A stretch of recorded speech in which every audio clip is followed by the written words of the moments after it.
اعوذ باللہ من الشیطان الرجیم بسم اللہ الرحمن الرحیم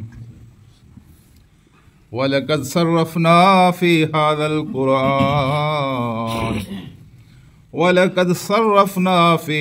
الْقُرْآنِ لِلنَّاسِ مِنْ كُلِّ مَثَلٍ وَكَانَ الْإِنسَانُ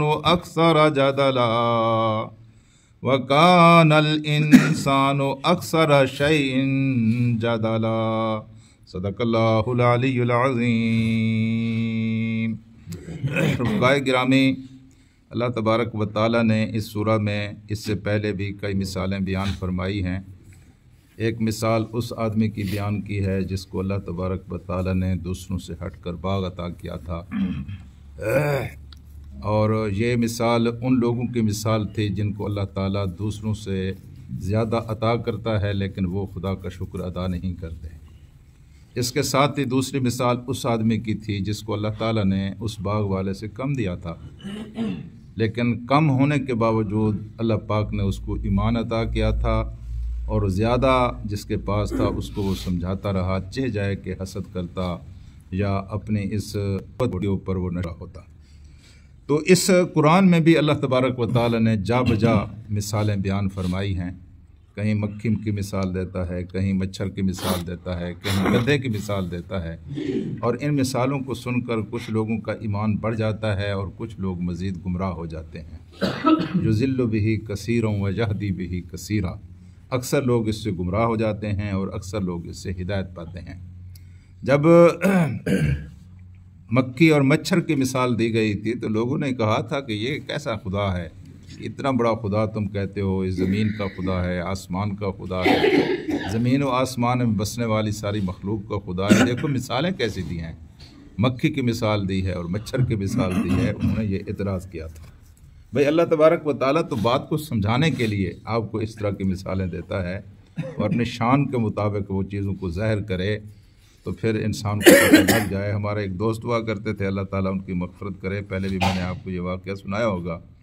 چودھری اسماعیل ملو تھے، کوٹ ادو کے تھے، بڑے اللہ تعالیٰ کے راستے میں خرچ کرنے والے تھے۔ یہ جب حج کے سفر پر گئے تو انہوں نے خانہ کعبہ کا طواف کیا، اور خود کہتے ہیں کہ جب میں نے خانہ کعبہ کا طواف کیا تو پھر طواف کرنے کے بعد میں ایک جگہ بیٹھ گیا، اور پھر میں نے اپنے دل میں سوچا کہ اللہ تعالیٰ تو اتنا بڑا ہے لیکن اس کا گھر اتنا چھوٹا سا ہے، ورنہ اللہ تعالیٰ جتنا بڑا ہے اس کا گھر بھی اتنا بڑا ہونا چاہیے تھا۔ وہ کہتے ہیں پھر خود ہی میرے ذہن میں یہ ایک بات آئی، اور وہ یہ بات تھی کہ اے اسماعیل، اگر اللہ تعالیٰ جتنا بڑا ہے اس کا گھر بھی اتنا بڑا ہوتا تو طواف تیرا باپ کرتا۔ تو اللہ تبارک و تعالیٰ، یہ بڑی بات سمجھائی ہے انہوں نے۔ تو اللہ تبارک و تعالیٰ لوگوں کی تقریب فہم کے لیے حقیقت کے قریب جا کر باتیں سمجھاتا ہے، اور مثالیں اس لیے دی جاتی ہیں تاکہ بات سمجھ میں آ سکے، لوگ بات کو سمجھ جائیں، اس لیے اللہ پاک نے قرآن حکیم میں جا بجا مثالیں بیان کی۔ یہ آج کے سبق میں تو موضوع ہی یہی ہے۔ وَلَقَدْ صَرَّفْنَا، تصریف ریاح کا لفظ آتا ہے، ہوائیں، یہ ہوا چلتی ہے، بے شک ادھر کی ہوا چل رہی ہو لیکن کبھی کبھی گھوم بھی جاتی ہے، پتہ نہیں چلتا کہ کس طرف سے آ رہی ہے اور کس طرف سے جا رہی ہے۔ تو تصریف کا معنی یہی ہے کہ گھماتا پھراتا ہے، بار بار بیان کرتا ہے۔ فی ھذا القرآن، فی ھذا القرآن، اس قرآن میں اللہ تبارک و تعالیٰ بار بار مثالیں بیان کرتا ہے اس قرآن میں، للناس، لوگوں کے لیے، تمام انسانوں کے لیے، صرف مسلمانوں کے لیے نہیں بلکہ تمام انسانوں کے لیے۔ یہ قرآن مسلمانوں کے لیے نہیں آیا، تمام انسانوں کے لیے آیا ہے۔ یہ ھدی للناس، یہ تمام انسانوں کے لیے ہدایت ہے۔ جس طرح سورج نکلتا ہے تو صرف مسلمانوں کے لیے نہیں نکلتا، تمام انسانوں کے لیے نکلتا ہے۔ اللہ تبارک و تعالیٰ کا آسمان ہے، تمام انسانوں کے لیے ہے۔ اللہ تعالیٰ کی زمین ہے، تمام انسانوں کے لیے ہے۔ آکسیجن ہے، تمام انسانوں کے لیے ہے۔ اسی طرح اللہ تعالیٰ کا قرآن جو ہے یہ بھی تمام انسانوں کے لیے ہے۔ اس قرآن میں جو مثالیں بیان کی گئی ہیں وہ بھی تمام انسانوں کے لیے ہے۔ یہی بات یہاں ارشاد فرمائی ہے کہ فی ھذا القرآن، اس قرآن میں، للناس، لوگوں کے لیے، من کل مثل، ہر قسم کی مثالیں اللہ تعالیٰ نے بیان کی۔ مثال تو اس لیے دیتے ہیں کہ بات سمجھ میں آ جائے، مثال بات سمجھانے کے لیے دی جاتی ہے، اور اللہ تعالیٰ اپنے بندوں کو سمجھانا چاہتا ہے۔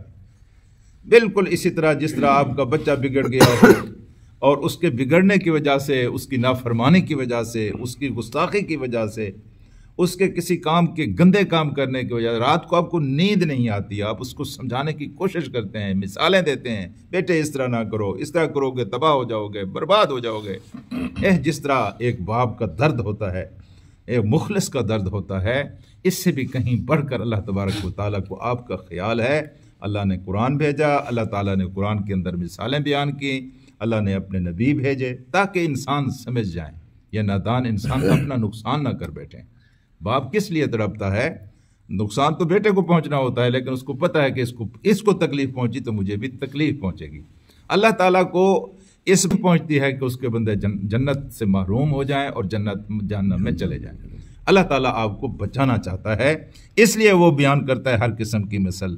لیکن وَكَانَ الْإِنسَانُ أَكْثَرَ شَيْءٍ جَدَلًا، یہ انسان جو ہے یہ اکثر معاملات میں بڑا جھگڑالو واقع ہوا ہے، ہر معاملے میں کوئی نہ کوئی بات نکال لیتا ہے۔ اچھی سی بات بھی اس کے سامنے بیان کی جائے، اس میں بھی کوئی نہ کوئی اس طرح کی بات نکالے گا کہ بس کہے گا کہ یہ بات، یعنی ہر قسم کا عذر تراشنا اور بہانے بنانا اور باتیں بنانا اس پر ختم۔